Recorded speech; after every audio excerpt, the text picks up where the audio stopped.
Good morning from Batshit Bonkers Britain, and here is the news that you need to know today. In Huddersfield, the government has decided to completely piss off university students and has put illegals into their halls of residence, so they now have nowhere to stay.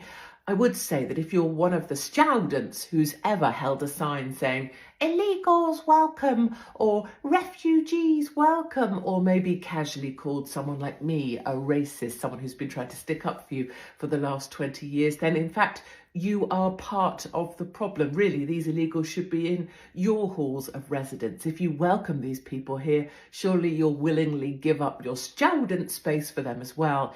In other news, the government has been building for about the last 30 years schools and other places that children need to go to out of a special kind of concrete that has air in it. It's basically the equivalent of a whisper bar or an aero bar, like a bubbly chocolate.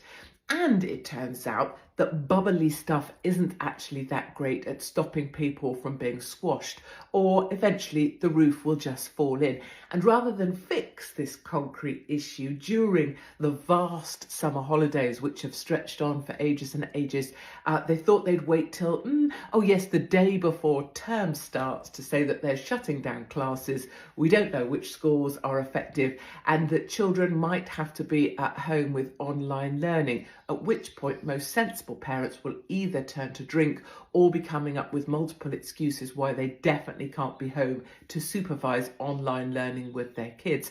And then finally, we have a new COVID variant called Parola, which sounds kind of exciting. And amazingly, despite there being no seasonal flu for, the last 2 years, it's now back.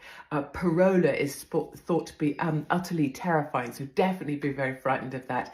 And the government are trying to push injections, vaccines alongside that. I think that's because those things were already ordered and they need someone to pop them into. So Parola and collapsing classrooms and illegals in your halls of residence. Welcome, my darlings, to another day here in Batshit Bonkers Britain.